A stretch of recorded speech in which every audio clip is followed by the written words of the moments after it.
mari, je suis hors de moi car je n'accepte pas qu'on mente sur des sujets comme ça. Vous comprenez mes poupettes? Je n'accepte pas.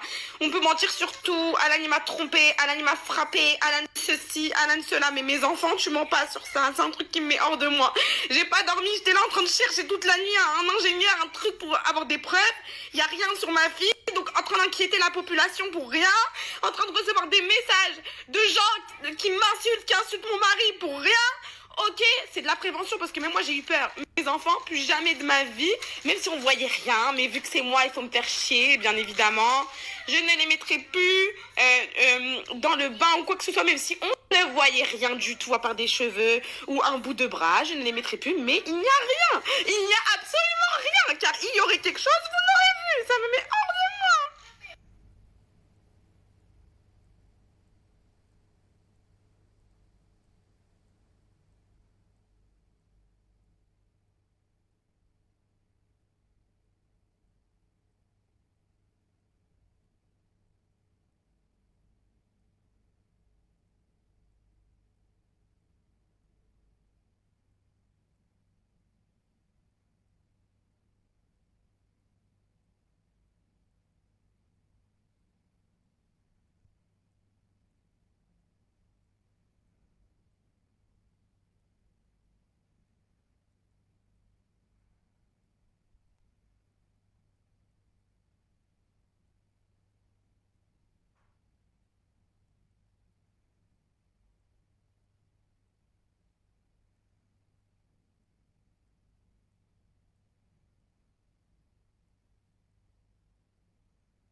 Chérie, ma chérie, si je te dis ce qui m'est arrivé à New York, il n'y a personne qui va me croire, ok? Même si j'ai toutes les preuves, je suis trop entière, je suis trop humaine. J'ai vécu de l'intimidation, du harcèlement. J'ai été suivie par Allah, je vous parle sérieux. Pour la première fois de ma vie, j'ai rencontré des haters à New York et j'ai fermé ma bouche parce que j'étais sur le territoire américain. Je pouvais rien faire, j'avais tellement peur qu'on m'attrape, j'avais tellement peur de pas quitter que maintenant que je suis en France, j'ai envie de tout dire. Mais j'ai trop peur. En fait, j'ai peur pour les petits, je sais pas, je sais pas en fait, je sais pas.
Mes poupettes, vu que c'est la goutte de trop et qu'on cherche à me faire peur, à m'intimider, moi, il n'y a personne qui m'intimide.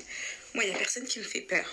Tout ce que je fais, je l'assume. Tout ce que je dis, je l'assume. Alors aujourd'hui, ça va être le cas de le faire. J'allais pas le faire. Vous savez, j'allais pas le faire. Mais je veux montrer aux personnes qui me harcèlent, maintenant, ceux qui veulent me harceler gratuitement, où je peux aller. Là, j'ai 600 000 poupettes qui me regardent et je vais vous dire ce que j'ai vécu à New York. Les filles, pensez même pas que c'est pour éteindre la polémique parce que je sais déjà, oui, elle nous parle de ça pour éteindre ce qui se passe sur CNA. Je m'en fous parce que sur CNA, c'est totalement faux. Je vous ai montré les preuves par A plus B. Mes poupettes qui me suivent et qui me connaissent, vous savez qu'elle n'y est pas. Sur mes 2 enfants, ce que j'ai de plus cher, c'est CNA. Elle y était, les filles, sur le dark web. Vous m'aurez même pas vu sur Snap aujourd'hui. Ce n'est pas vrai, c'est faux. Ils mentent. Ils font ça pour des vues, ils font ça pour du faux, parce que regardez la preuve, je suis en top tweet pour des mythos comme ça me met hors de moi. Bref, à la Iran, je vous dis après, attendez. Personne n'a eu aucune pitié pour moi, regardez, je vais vous raconter une histoire de qui m'est arrivé. Je vais pas mettre de preuves, je vais pas mettre, parce que ça irait tellement loin, je vais pas mettre de nom. Et je vais rien mettre du tout, je vais pas donner de nom, mais je vais vous dire. Et si vous me connaissez, vous allez me croire. Et si vous me connaissez pas, bah de toute façon il y a plein de poupettes qui vont du coup connaître par insinuation, etc. C'est quoi, c'est qui, etc. Mais je vais vous le dire juste parce que j'ai envie de vous raconter ce qui m'est arrivé quand j'étais à New York. Vu que là, tout le monde veut me haggar, tout le monde veut me faire du harcèlement. En 2023, il y a plus personne qui va me marcher dessus, il y a plus personne qui va me haggar ou m'inventer des vies. Il y a plus personne qui va me faire du mal ou qui va me faire harceler. Je me suis assez fait caca dessus. J'ai eu assez peur des gens. J'ai été assez intimidée. Aujourd'hui, il n'y a plus personne qui va m'intimider, ok? Parce que c'est clair, je suis en 2023, il n'y a plus personne qui va m'intimider. Il n'y a plus personne qui va me faire croire des choses. Il n'y a plus personne qui va me faire passer pour ce que je ne suis pas, ok? L'histoire commence à New York le premier jour. Alan, il vient d'entrer. Ok, je vais pas donner de nom parce que moi, quand j'ai voulu qu'on nettoie mon nom, on m'a dit, mais on n'a pas donné de nom. Donc, ça sert à quoi qu'on nettoie ton nom vu que tout le monde pense que c'est toi? Ok. J'étais à New York. J'arrive le premier jour, vous vous rappelez, j'ai mangé McDo, filet au fish. Je suis assise avec Alan et Seyana. Il y a quelqu'un qui vient me voir, en courant un peu vite fait, genre un peu essoufflé et tout. Les filles, j'ai pas mes ablutions, je vous aurais posé la main sur ce que j'ai de plus cher, le Coran, les filles, pour vous montrer que c'est vrai, que tout ce que je dis, il n'y a rien de faux et que c'est vrai. Et que si quelqu'un ose démentir quoi que ce soit, alors que je donne pas de nom, je mettrai toutes les preuves et les noms. Ok? Donc j'étais à New York et il y a quelqu'un qui vient me voir en courant. Genre en courant à McDo. Courant. Genre un peu essoufflé. Oh, je te cherche partout et tout et tout. J'ai dit ok et tout. Que me vaut ça et tout. Écoute, ma femme, elle est pas là. Mais elle m'envoie vers toi. Voilà, on voudrait faire une collab avec toi. C'est pour... Voilà, on voudrait faire de la pub pour notre restaurant. J'ai dit ok. Alors moi, je te dis, je ne travaille pas pendant les vacances. Mais par contre, qu'est-ce que j'ai dit les filles? Je ne travaille pas pendant les vacances. Mais par contre, à titre informatif, voilà, ma collab, c'est comme ça que ça se passe. C'était le prix, etc. Il n'y a pas de tabou avec ça, les filles. Vous savez que je suis payée en faisant des collaborations. Mais en fait, c'est mon métier. Enfin, c'est mon métier qui va me blâmer d'avoir ce métier qui va refuser ça. Donc, la personne me dit ok, pas de souci. Bah écoute, merci de m'avoir répondu et tout. Là, ma femme, elle va t'envoyer un message dans les 2-3 jours et on va booker la collab. Ok, basta. Tout va très bien. Je reçois un message 2-3 jours après de sa femme qui me dit écoute, la collab, elle est un peu chère. Ma chérie, est-ce que tu peux faire un prix et tout? J'ai dit écoute, moi, je travaille pas pendant les vacances. Moi, sur mon travail, c'est l'équité. C'est-à-dire que moi, c'est le même prix pour tout le monde. Je suis comme ça, les filles. Il y a des marques avec lesquelles je travaille depuis 6 ans. C'est tout le monde pareil, tout le monde paye le prix, etc. C'est comme ça. Du coup, jusque-là, basta. Elle me dit ok, bah c'est trop cher, merci à toi, bonne continuation. Basta. Elle me dit ok, c'est trop cher, bonne continuation et tout. Donc, tout va bien. Jusque-là, les filles, l'histoire, elle est close. On m'a demandé une collab, j'ai donné le prix, c'est apparemment trop cher, on s'arrête là, enfin, il n'y a plus d'histoire. 4 jours après, je me réveille, je me trouve dans une sauce. Donc dans une sauce où, soi-disant, moi, je serais partie manger dans ce resto. Que j'aurais mangé dans ce resto, alors que vous savez, même quand je mange un cornflakes, vous le savez, quand je mange une chips, vous êtes au courant. Mais je suis partie dans un resto, je vous ai pas filmé. Alors que vous connaissez mes repas du début des vacances jusqu'à la fin des vacances, je ne vous ai pas filmé. J'ai été, apparemment. J'ai été jusqu'au dessert et à la fin, au dessert, j'ai demandé une collaboration. Apparemment, en tant que grosse mange-merde, j'ai demandé une collaboration. Mes chéris, alors, juste une chose que je veux vous dire. Sur mes 2 enfants, depuis ma création des réseaux sociaux, depuis que je suis sur les réseaux, jamais j'ai demandé de collab à qui que ce soit, déjà. Qu'on soit juste clair sur ce sujet-là. C'est soit on vient à moi, ou soit c'est par une autre alternative, mais jamais. Donc, je commence à avoir des trucs comme ça. Et donc, ça commence à m'insulter, espèce de grosse mange-merde, tu vas rembourser tes vacances à New York avec une collab, tu vas demander une collab, etc. Quoi? enfin quoi, what? Et là je vois une vidéo d'un influenceur qui met ouais, je dirais pas le nom. Et alors là je lui fais un gros bisou parce que j'en veux pas du tout, c'est lui qui m'a appris la vérité, donc j'en veux pas du tout. Enfin voilà, il a juste été berné. Oui, je dirais pas le nom, mais il y a une influenceuse qui se trimballe avec ses Starbucks à New York là, grosse manche merde. Enfin en gros il m'a fait passer pour, enfin en gros il a dit que j'ai demandé une collab et tout, mais lui les filles c'est pas lui qu'il faut blâmer parce que lui le patron il lui a juste raconté ça. Et donc finalement, lui il a répété ce qu'on lui a raconté. Et en plus il a même pas sorti mon nom, le pauvre. Tellement il est bienveillant, j'ai parlé avec lui après, donc j'ai rien contre lui. Et donc le patron il lui aurait dit oui, il y a Poupette, elle est venue, elle a mangé dans mon restaurant jusqu'au dessert. Alors que bien évidemment vous savez que je mange rien sans vous filmer et tout. Et elle a demandé une collab, ok.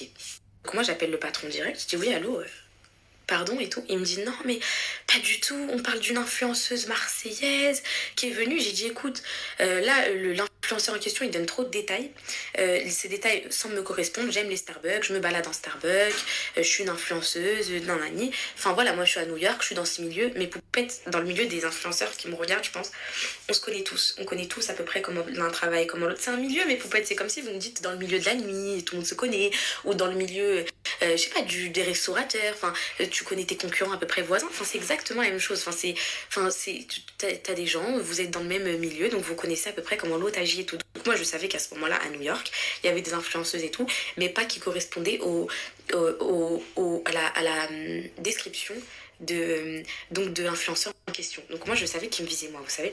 Et donc là, le gérant du resto il me dit pas du tout, on vise pas toi, n'importe quoi, on parle d'une influence. Pas du tout, on vise pas toi, on parle d'une influenceuse en question, ce n'est pas toi, je te jure, je vais dire à l'influenceur de supprimer sa story et tout. Je dis ok. Du coup, la story elle supprime pas, il y a personne qui parle. Enfin voilà, je me dis mais attends, il y a une anguille. Donc là, à ce moment-là, j'ai contacté un influenceur qui m'a dit bah non mais c'est lui qui m'a raconté ça et tout. J'ai dit ok, pas de souci. Donc gratuit, pas de souci. J'envoie un message, je dis écoute, y a pas de souci, t'as voulu te faire de la pub sur ton restaurant. En fait, je vous explique parce que moi maintenant ce milieu je le connais par cœur. Qu'est-ce qui s'est passé mes poupettes? En fait, il s'est dit qu'en faisant un peu parler de, en fait. Voilà. Mes haters, c'est des filles qui mordent à l'hameçon. Donc, si par exemple, il y a un influenceur qui va faire une insinuation, donc il a clairement fait comprendre que c'était moi, elles l'ont compris, donc elles m'ont mis dans une sauce. Elles ont mordu à l'hameçon. Ce n'est pas la faute de l'influenceur, qui je pense n'a même pas, lui ne connaissait même pas. En fait, c'est la faute du directeur du restaurant. En fait, il a voulu faire parler de son restaurant en créant un bad buzz autour de moi. Et quand je lui ai dit pourquoi, il y a mon nom qui sort, mais pourtant, on n'a pas sorti ton nom. Donc ça a marché, vu que son restaurant, ils en parlaient et tout, bref, basta. Donc voilà, j'envoie un message en disant Dieu est grand, Dieu se chargera de vous, je n'ai jamais demandé de collab, je n'ai jamais rien fait du tout, je ne suis jamais venue dans votre restaurant. J'ai tous les messages les filles mais je vais pas les mettre parce que je veux pas, vous savez quoi, je veux juste vous raconter l'histoire. Il y a 95% de ma communauté qui saura pas de qui je parle, il y a que sur les haters et tout qui vont savoir, je m'en fous parce que c'est ce jour-là que les haters m'ont affiché. Et d'ailleurs quand j'ai eu le propriétaire du resto il m'a dit fais comme moi, good vibe, va faire du shopping, tu t'en fous, c'est tes haters, c'est pas ta communauté. Bah là c'est pareil. Good vibe, je suis en France, je n'ai plus peur, plus personne va m'intimider, voilà, c'est pareil, vous avez voulu me hagar, mais je vous explique la suite est encore plus hard, ça c'est rien, ça c'est un truc qui peut m'arriver fréquemment, des gens à qui j'ai refusé une collab, ou que le prix leur allait pas, ils partent faire du bad buzz pour montrer leur boutique et tout ça, c'est rien, ça, ok, là c'était l'introduction, ce n'est rien du tout. Donc mes poupettes, écoutez pour vous montrer. Et donc du coup, j'arrive et tout. Donc là, on en est où les filles? Attendez. Donc là, voilà, je dis, écoutez, Dieu chargera de vous, bonne continuation et tout. Donc là, jusque là, tout est fait. J'ai trop les nerfs parce que un restaurateur a menti sur moi pour se faire de la pub. J'ai trop les nerfs. Mais bon, je fais ma vie, je reprends mes vacances à New York. Et là, je viens en story en pleurant, en disant les filles, j'ai repéré un compte Twitter et tout. Mes poupettes, mes poupettes. Je vois un compte Twitter qui met des adresses de New York. En fait, moi, je vais plus sur le hashtag. Je ne vais plus du tout sur le hashtag. Je tape juste poupette pour voir ce que les poupettes elles disent de moi et tout des fois. Pour voir, je voyais une poupette New York, ça lui va trop bien et tout. Ça me redonne le sourire, vous voyez. Mais je vais pas sur le hashtag. Et parfois, quand je mets poupette, il m'arrive du coup de tomber indirectement. Quelqu'un du hashtag a écrit le mot poupette, donc ça s'affiche, vous voyez. Et donc là, j'ai vu un tweet. Oui, vu poupette part de New York, je vais vous donner toutes les adresses. Et là, il y a des adresses qui sortent. Elles donnent des adresses. Sauf que c'est des adresses que moi, les influenceuses et tout, on connaît pas. Nous, on connaît que les trucs. Enfin, il faut vraiment habiter là-bas pour connaître. Habiter là-bas, les filles, pour connaître donc ces adresses-là. Et donc, qu'est-ce qui se passe? Il se passe que je suis sur son Twitter et je lis tout ce qu'elle met. Donc, cette personne-là, elle termine mes enfants. Elle parle de mes... J'ai tous les tweets. Elle parle... Je peux vous les mettre les tweets parce que personne du coup, vu que je donne pas de nom, parce que moi on m'a dit on n'a pas donné de nom, bah moi aussi je donne pas de nom. Donc personne ne va reconnaître qui ça peut être quoi. Bref, les tweets ça terminait Anna et tout. Ça disait, bon, je vous donne des adresses, à New York, vous pouvez faire ça, ça. Et bien évidemment, elle se fait de la pub pour son resto et tout, normal, tranquille, on se fait de la pub. Sauf que moi, les filles, ça m'a interpellée. Donc j'ai dit, écoute, c'est pas normal, quelqu'un qui habite à New York, je vais quand même tester. J'avais le numéro de la femme du restaurateur et je mets mot de passe oublié sur Twitter. Et là, je vois, c'est son numéro qui sort. Mais attendez, là, vous dites, bah c'est rien. Une femme de restaurateur a pris le seum de toi. Elle est partie faire des tweets. Le clou de l'histoire, le clou du spectacle arrive now, les meufs. Donc je vois, c'est son Twitter. Donc je vois son numéro qui s'affiche. Je dis, ok, c'est pas grave, tu la connais pas, la collab elle a pas abouti, elle veut se faire de la pub, c'est pas grave. Même si elle termine tes enfants et tout, Kenza, ce n'est pas grave. Calm down, ma belle, c'est pas grave, tu vois. Donc je descends, et là, je vois quoi? Que bien avant que je sois à New York, c'était une haters de moi. Que bien avant que j'atterrisse sur New York, cette femme de restaurateur était une haters. Elle tweetait sur moi depuis longtemps. Et j'ai tous les tweets. Elle tweetait sur moi, elle disait MDR, venez on se désabonne tous d'elle, comme ça son compte il saute, nanana. Mais qu'elle a quand même envoyé son mari au McDo me demander une collab. Donc j'ai failli puber un restaurant d'une haters sur la tête de mes 2 enfants, c'est vrai. Donc quand j'apprends ça, je suis hors de moi parce que je me dis comment ces haters sans dignité peuvent venir. Comment ces haters sans dignité peuvent venir me demander de la visibilité alors que de base, ce sont des haters? C'est ça ma question. Donc là, j'étais hors de moi. J'étais hors de moi.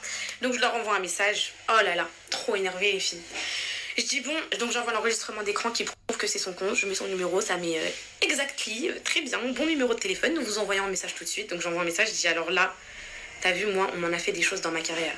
Mais savoir que une haters m'a demandé une collab et après, en fait, la manière dont elle a agi, c'était vraiment choquant. Alors, de base, t'es haters, mais t'envoies, tu sympathises, tu dis oui, si t'as besoin de quoi que ce soit sur New York, tu peux, t'envoies ton mari demander une collab. Ensuite, il a pas la collab, ensuite, ça te fait des bad buzz, ça te fait des problèmes et tout. Et ensuite, quand ils ont reçu ça, ils m'envoient des messages en mode écoute, on a toutes les preuves que t'as voulu travailler illégalement sur New York, on va porter plainte contre toi. Vous savez, le pipeau là pour te faire taire, les filles, le pipeau pour t'intimider, on va porter plainte sur toi contre New York. Moi, j'avais pas du tout peur de ça, qu'on porte plainte contre moi. T'es venu me demander la collab, t'es venu à moi, je t'ai donné un prix, ça t'a pas plu. Finalement, t'es parti me faire subir du harcèlement juste après, bref. Donc ensuite, moi j'avais pas peur de ça, moi j'avais plus peur du fait que je sois sur New York. Et j'ai bien eu raison, écoutez, j'ai même pas psychoté de me faire suivre. Les filles, attendez, ce que je vais vous dire, je vais juste vous dire un truc. Tout ce que je vous ai dit avant, c'est avec des preuves. Par contre, là, ce que je vais vous dire, c'est sans preuve. Dans le sens où je pourrais jamais vous dire ou vous accuser à 100% que ce sont eux qui m'ont envoyé des gens me faire suivre. Parce que les filles, je suis pas comme ça. Vous savez, moi, même moi, j'en ai pas la certitude. Mais juste après cette histoire, donc 1 heure après, je suis sortie en bas, Times Square. Sur la tête de mes 2 enfants, que c'est vrai. On marche avec Alan. Alan, il me regarde, il me dit est-ce que tu ressens ce que je ressens? Je dis ouais. Il y avait 2 mecs, un en face de l'autre, sur la tête de mes 2 enfants. Toutes mes copines sont au courant. Ma mère, je l'appelle en pleurant. Maman, si t'as pas de nouvelles de moi, préviens les. Donc, les filles, sur la vie de mes 2 enfants, que c'est vrai. Je pourrais jamais vous dire, mes poupettes, c'est eux ou pas. Là, ouais, après, c'est tellement coïncident que juste après cette conversation, 1 heure après, 2 mecs, ils attendent en bas, genre à côté de mon hôtel, genre sur Times Square. En fait, moi, mon hôtel était sur Times Square, mais il fallait descendre la rue pour vrai. Il y a 2 mecs qui cagoulés un peu pareil, genre, comment vous écrire? Il y avait un métis, genre un teint un peu mat, et un arabe, genre comme moi. Ils avaient une cagoule à moitié là, l'un en face de l'autre, genre, et ils se regardaient, genre, pour se donner comme un. J'ai pas été parano parce que Alan et moi, on l'a ressenti. Ils se regardaient comme pour se donner un coup d'envoi, genre. Quand j'ai vu ça, les filles, j'ai pas cherché A ou B. Qu'est-ce que j'ai fait? J'ai couru avec ma poussette. Alan, il était là, il restait derrière moi pour essayer de voir et tout. Je suis partie dans une zone où il y avait plein de monde. Voilà que c'est vrai, j'ai cru que j'allais mourir. Comme dans les films sur le Coran, les filles, c'est vrai, j'ai cru qu'on allait me tirer dessus. Ou je sais pas, j'ai eu la peur de ma vie. Et j'ai vu la mort, quand je vous dis. Je suis partie dans une rue, je me suis cachée avec plein de monde. Et Je me suis cachée, il y avait plein de monde. C'est Anna voulait une glace, elle me disait ice cream, ice cream. Il y avait un glacier, il y avait plein de monde. Je me suis cachée là, j'ai pris un raccourci. Je suis rentrée en courant à l'hôtel des filles. Et je suis plus jamais ressortie. Et c'est pour ça que j'ai mis mes snaps en différé, c'est pour ça. Je peux pas vous dire que c'est eux ou pas. Mais selon mes hypothèses et selon ce que j'ai vécu ce soir-là, je pense que ces gens-là ont été envoyés pour m'arracher mon téléphone. Ou je pense, parce que moi je suis encore peut-être dans le monde, je pense pas qu'on voulait me tuer ou quoi. Enfin, j'espère pas que ça aurait été jusque-là pour une collab. En tout cas, moi dans ma tête, pour moi c'est ça. Et pour m'arracher mon téléphone et prendre du coup toutes les preuves qu'il y avait par rapport à ça. Et voilà ce que j'ai vécu à la fin des vacances. Donc je me suis fait suivre, j'ai cru que j'allais mourir, j'ai cru que mes enfants ils allaient prendre aussi. Alan pareil. Et voilà, on a mis nos snaps en différé, on est rentrés, j'hésitais à raconter. Je vous dirai jamais le nom du resto, je vous dirai jamais. Je peux pas, parce que j'ai pas. En fait, il y a peut-être des gens qui travaillent au resto là-bas, qui n'ont pas les moyens, qui n'ont rien à voir. Donc je garde malgré tout, vous voyez ma once de bonne personne, genre les filles. Le petit truc qui me reste, genre, où je me dis, mesquine, peut-être il y a des cuisiniers qui n'ont rien demandé, qui vivent pour nourrir leurs enfants et tout. Donc je ferai pas de mauvaise pub. Je ferai pas de bad buzz pour eux. Je donnerai pas de nom comme eux, ils ont pas donné de mien quand ils m'ont inventé une vie. Mais en tout cas, voilà, pour une collab, jusqu'à où ça peut aller. Et surtout, c'est même pas pour une collab, c'est de se dire que les haters peuvent te demander des collabs en se faisant passer pour des poupettes. Parce que, parce que dans les messages, elle se fait passer pour une poupette. Si t'as besoin de quoi que ce soit, n'hésite pas. Alors que t'étais en train de me terminer sur Twitter, moi, mes enfants, ma manière de les éduquer, que oh l'horreur que j'ai lu, j'ai tous les tweets. Et donc voilà, mais je sais que mes copines elles vont m'insulter de ne pas avoir donné le nom du resto, ni de qui c'est, j'ai même les photos de ceux qui ont fait ça, mais je le ferai pas. Voilà, et pour que vous sachiez. Donc voilà ce que j'ai vécu ces derniers jours. Plus aujourd'hui la polémique sur Céana, bah j'ai ma... Ok, mon cerveau.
Oh ma chérie, en gros je snappais, je mettais mode avion et quand j'avais quitté l'endroit, je balançais mes snaps comme ça, je peux pas être suivie quoi, tu vois.